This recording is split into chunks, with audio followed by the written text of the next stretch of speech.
been struggling to find a good angle for this because either I'm completely blinded by the sun, or there is too much bright stuff behind me, and then I become a complete silhouette in the video. This might still be terrible, but this is the best I can do. And I want to talk about a sort of board game that we're making, card game we're making, kind of. So, as you may know, I have been tinkering with chess variants for a while, inspired by playing a game of chess with my friend Graham and hating it, losing and hating it. And spinning off from the central thing of just like, I don't like the kind of work chess wants my brain to do, and I'm bad at it. And those two things are not unrelated. It's not a coincidence that I'm bad at it and I hate it. But there is something about chess, there's something satisfying about it, and obviously it's very appealing. It's undergoing a huge resurgence at the moment. I also like simple games, and I like design challenges, and I think Bennett Foddy said that in the same way every great chef has to have their take on the omelette, every good game designer should have their take on chess. I don't believe that, but it is a fun thing to ask, what would my spin on chess be? Like something that sort of, embodies the values and opinions I have about this kind of game. And the stupid thing is, I spent a long time on various different, a digital version, and then a couple of I keep wanting to call it paper prototypes, but it's not, it's chess pieces and plasticine, physical prototypes. Messing around with different rule sets, came up with one that I think is quite cool, and then, but very untested, like I've never played against another human, and it's still a bit prototypey. And then one lunchtime I set myself a different challenge, which was, I wonder if, I had this document, chess has been a weird one to mess with, because I made a card game, I had a solo card game, which sort of by some classifications is called a solitaire game, I don't really care if you call it that or not. But it's not one about sorting cards into ascending numerical. Well, actually it kind of is, but it's not like Klondike. And that was, I did one bad pass at that, fucked it up, terrible, learnt a lesson, second pass, great, just worked. And then required some tweaks and stuff, but other than that, it was just very smooth sailing. Chess has been much more elusive because, firstly, I have just thousands of ideas of chess variants. Like, there's so many different things I'd like, because it's such a known baseline. Unlike cards, like playing cards is not a known baseline. I'm not modifying a card game. I'm modifying just here's a set of cards, just a deck of elements.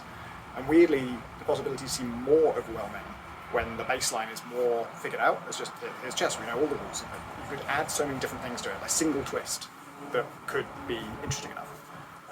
So I have a huge list of those, and I kept sort of trying to prioritize. Okay, let's filter by things that make sense with my objectives, which is I wanted to make a single player game.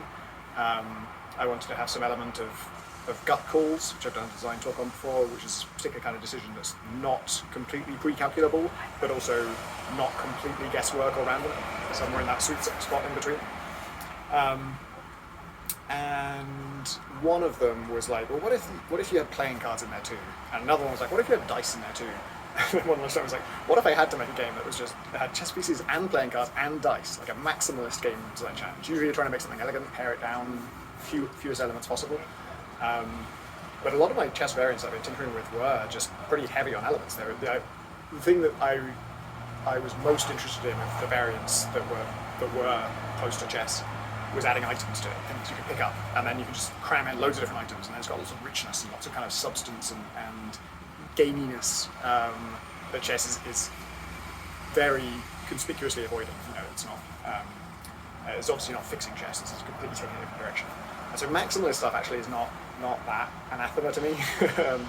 But what was weird is almost the opposite thing happened, which is this is the elegant one, kind of. Like elegant's too strong a word, but it's the one that just kind of clicked together and it just worked really easily, and everything felt very logical. It felt like, well, of course it would have to work this way, and of course this is the simplest possible thing I can do with dice is this, and the simplest possible thing I can do with cards is this. And the three all just kind of talk to each other pretty well. So the concept is called Dead King's Bluff, and you only have three pieces, and they all move like rooks, so there's no difference in how they move. Same for the enemy. And the main sort of difference is that when you take a piece, instead of just immediately removing it from the board and you win, you play a little card game. And the card game is literally just you select a card secretly, put it face down, the enemy selects a card secretly and puts it face down. You have a hand of like 5 cards usually. and then you reveal, and whoever has the best card wins. And the only real wrinkle to that is just that the king is the best, except that ace beats king. Ace is low normally, but the one thing it beats is a king.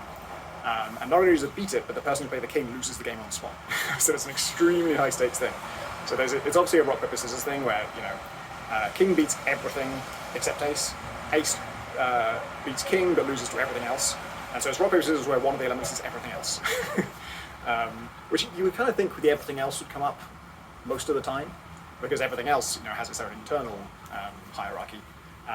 But actually it's very AC-kingy, and that's been a design sort of question that is ongoing. Is it too AC-kingy? Are aces and kings getting played too much? You would think they would get paid a lot less than they are, because you risk the game when you play a king. You're saying, like, I run the risk of losing the whole game on the spot. Not just this fight, you lose the fight as well, but losing the whole game. And yeah, it happens quite a lot, which is great for drama. It's the hidden card and revealing thing is a really nice moment, and it was I think that seemed logical to me because I'd recently played Fury of Dracula, which you're chasing Dracula across Europe. One player is Dracula, all the other players are trying to kill him, and you can also leave vampires behind. And whenever a vampire or Dracula clashes with a hunter, they play this very simple card game where you just sort of commit cards blindly and then reveal them, and there's a rock, paper, scissors kind of thing going on there. It's very simple, and it's fun to play multiple rounds of it, and I quite liked how it played out. There wasn't a lot of psyching people out because the relationships between the cards are so special casey. Every card just has a list of this beats this beats garlic, fists, and knives. This thing beats eyes and fists, but not knives and not garlic. And there's no inherent logic to it. You just have to look at the card and okay, this does beat that. So obviously with playing cards, it's a very obvious way to resolve things, and you don't want one card to be just globally the best card, because then it's a foregone conclusion. Another way dice comes into it is that this is kind of building on my pickup stuff. I always wanted, most of my chess variants, I always wanted stuff you can pick up to equip your people, because that's just a nice mechanic in video games, and chess doesn't have it. So dice, they all start at 1, and they're just scattered around the board, and if you pick it up at 1, you have to pay for it, you have to pay a card for it, and that will just add 1 to your combat power every time you reveal a card. So now if we both play kings, I win because I got +1. But if you don't pick it up, at the end of your turn you can increase it. So obviously when you pick it up, it still costs the same, but now it gets you more benefit, and it can go up to 6. 6 dice is an amazing value. You just got 1 card and you get +6 to all your fights forever. But of course, by ticking it up, you don't know for sure you're going to be one to pick up that dice. Somebody else could grab it. But since everything moves like rooks, it's very simple to see, oh, I have a line on that dice, you don't have a line on the dice. I can safely tick it up because even if you spend your turn trying to get that dice, the best you can do is get a line on it, and then I will still have the line on it, and I'll just take it on my turn. And that mostly works. There are some wrinkles to that, actually someone can come down and block your line on it, and now they have a line on it and you don't, unless you fight them and then also win that fight. But then when you fight them, they know how important this fight is to you, so you might be more likely to play your king because it's worth risking the whole game to win this fight. But if they know you're going to play your king, then it's a terrible idea to play your king, because they can just play their ace and win the whole game. So it's got a lot of, the Princess Bride gets quoted by almost everyone who learns this game. But of course you would know I'm going to do that. It's interesting. I think it's an interesting question of is that good game design? The mind game of because it's likely I will do this, you should do this to counter me. But because you know I'm likely to do this, you will do that. Therefore, I know what you're going to do, and therefore I shouldn't do this, and I should do the other thing, which makes it more likely I'll do the other thing. So therefore, you should counter it, and so on and so on. There's always a kind of ellipsis at the end of that, of just and of course that just goes on forever. But it doesn't really. In practice, it doesn't go on forever. you stop, I would say, after 1 or 2 iterations of that. Either you think they'll do the likely thing, or you think they will do the unlikely thing. And it sometimes feels like that's just 50-50. I think in isolation, that isn't great game design. It doesn't. It does just feel like chance. It's just well, there's no. I can't really look inside your mind and know that. It's really just going to be. It's really just going to be chance. But what I found is this game gets better and better the more you can signal what you're going to do.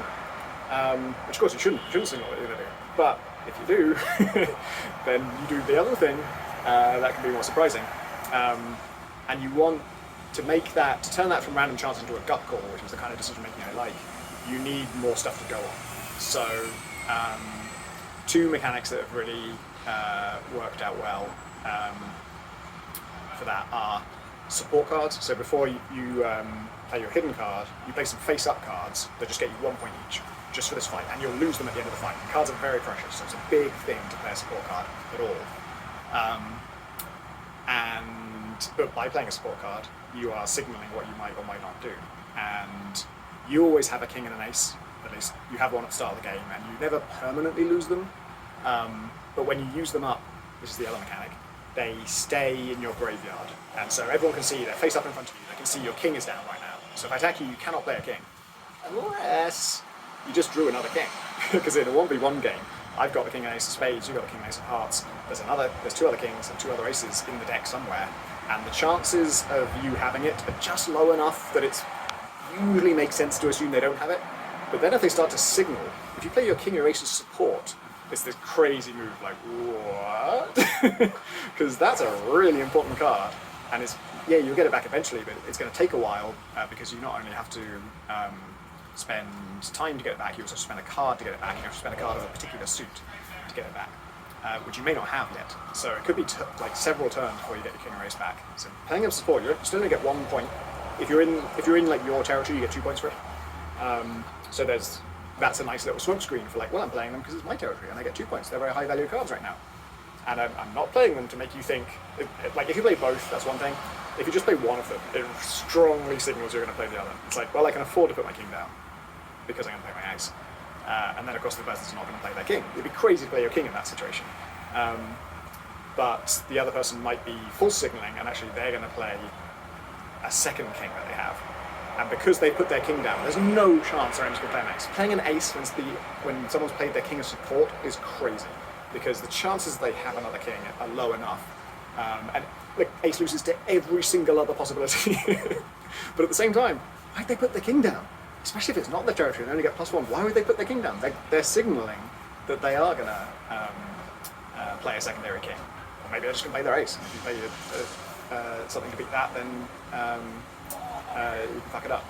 So the more you can signal, the more you can communicate what the possibilities are, the better it gets, as long as those are not...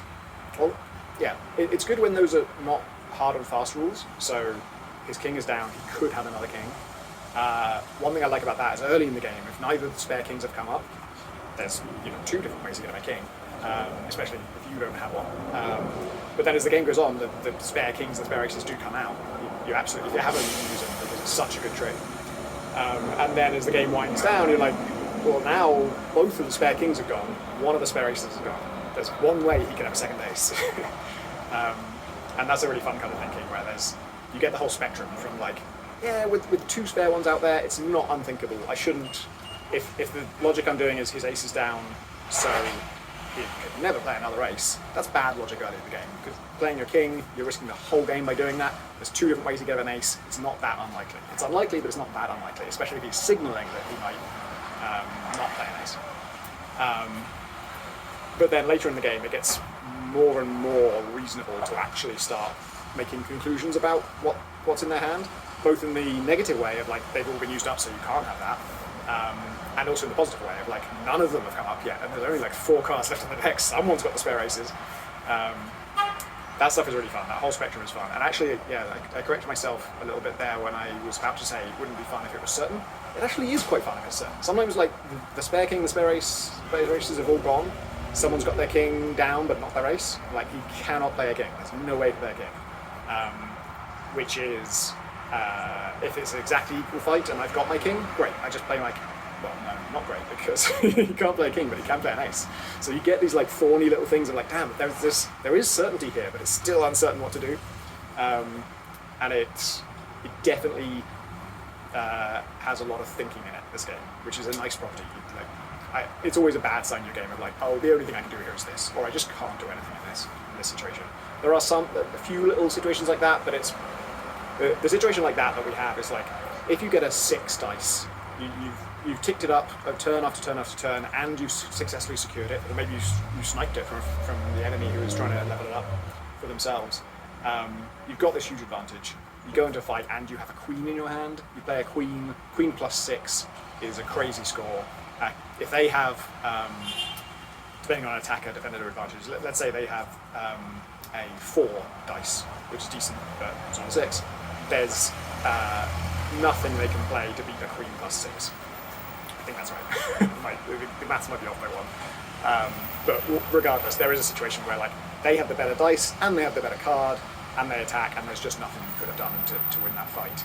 And at various times I've considered reversing that. Maybe if you play a king, it should always win if they didn't play an ace. But I think it's just good. I think it's like the inherent promise of the game, the implicit promise of the game, is that the strategy, the board strategy, should matter. The gaining dice, leveling up dice, and then securing them.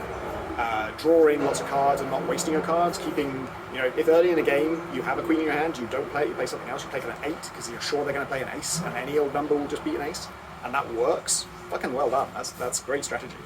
And that strategy should pay off in some way. And if there's always a way for them to beat your card, no matter how much of a strategic advantage you have, it kind of feels a bit like a waste of time to have good strategy in the first place. So basically there are some dead certain things. And it's a slight bummer. There's a little moment of like, because I'm an inherent overthinker, I spend ages thinking about it. People have very different mental strategies in this game. I playtested with a bunch of different people, and me and Graham will both spend forever thinking about moves, which is great because it means I don't get impatient about him spending a long time because I know I'm going to spend a long time, and I've probably got things to think about too.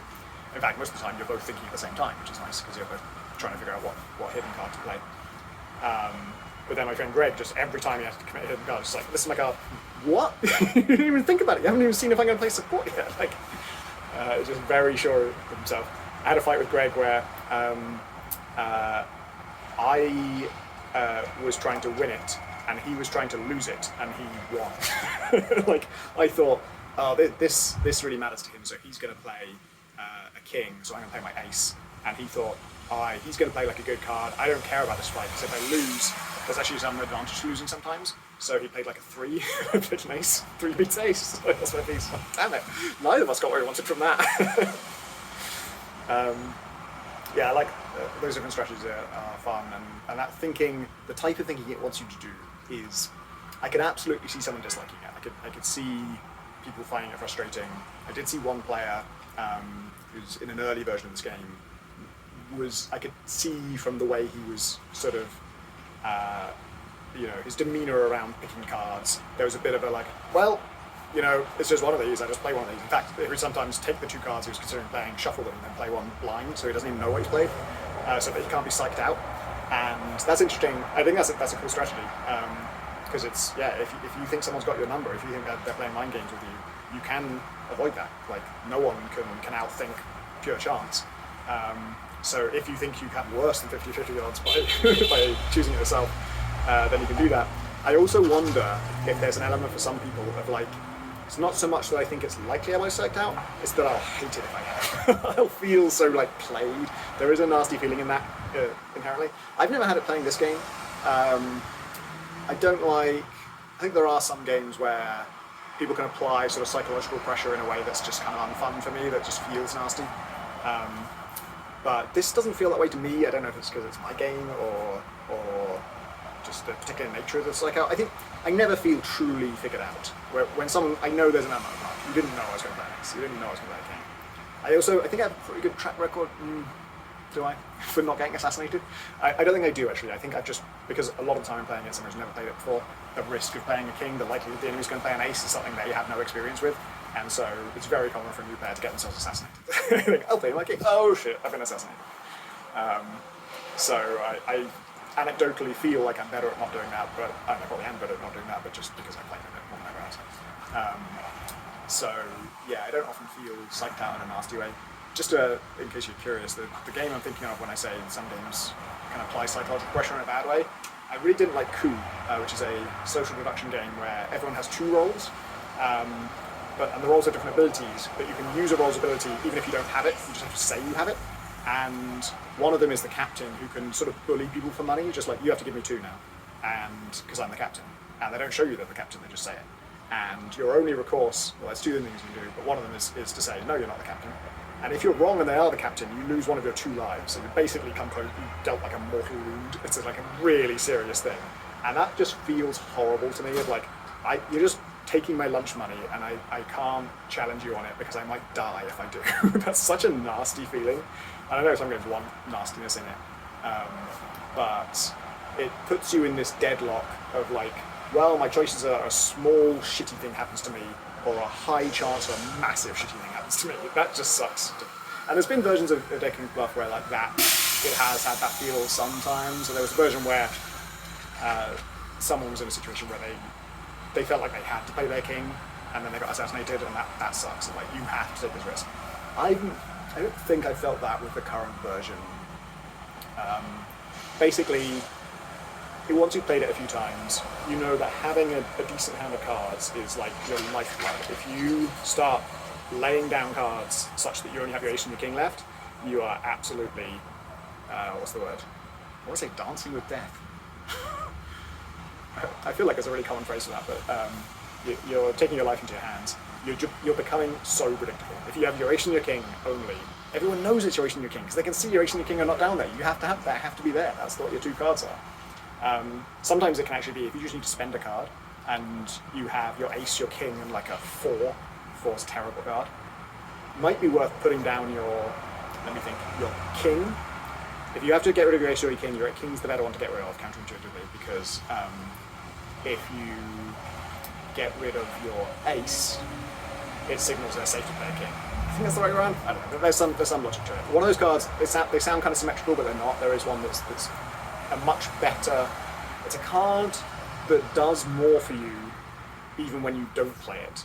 It's the risk of it. The risk of the ace in your hand means they can't play their king, or they can't play their king safely. If they know for sure you don't have an ace, then being able to play their king is so powerful, because they'll get it back eventually. It beats everything except an ace. There's still some jostling about. They need the advantage in the fight. If it's a tie, the attacker wins ties. Obviously, if they have a higher dice, then that factors into it too. But yeah, it's fun to think about cards that have better value by their uncertainty. And yeah, what I was saying is, if you have an ace, king, and a 4, sometimes it's worth discarding your king, the best card in the game, and keeping the ace and the 4, just because they don't know what the 4 is. The 4 could be another king, it could be another ace, it could be anything.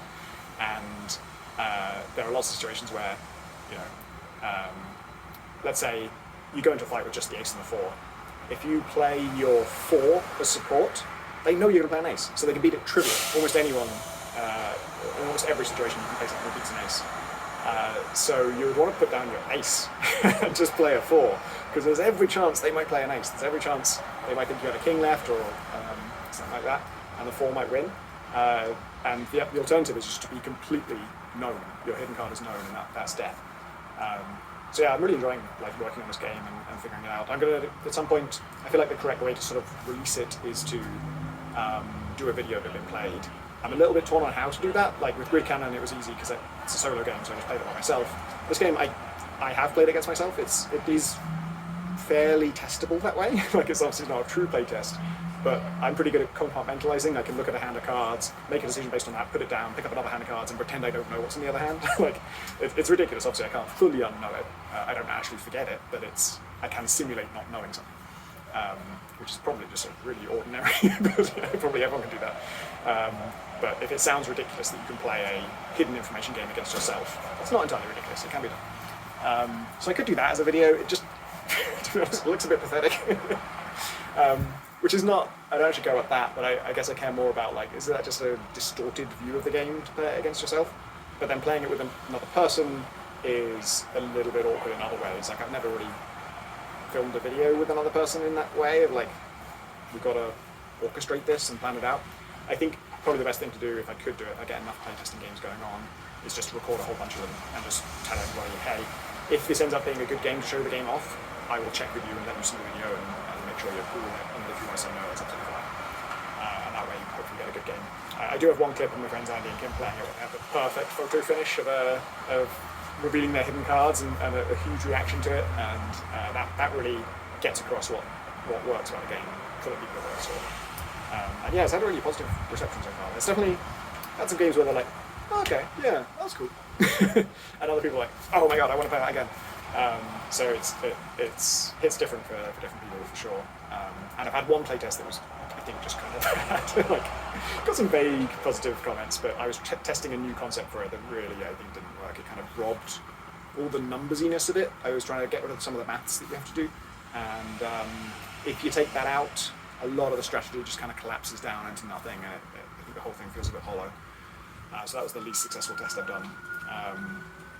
And yeah, a lot of my tests are 4 players, because usually if we're, I don't know, it's just worked out that way. Often you have more than one person that wants to play. And 4-player mode, I've decided it should be teams, because the problem with a free-for-all, everyone has their own ace and king, so no one will ever have a spare ace or king, and that little uncertainty bluffing thing just is no longer in the game, which is a shame. In 2v2, the way it works is when somebody starts a fight, their ally can hand them a card secretly.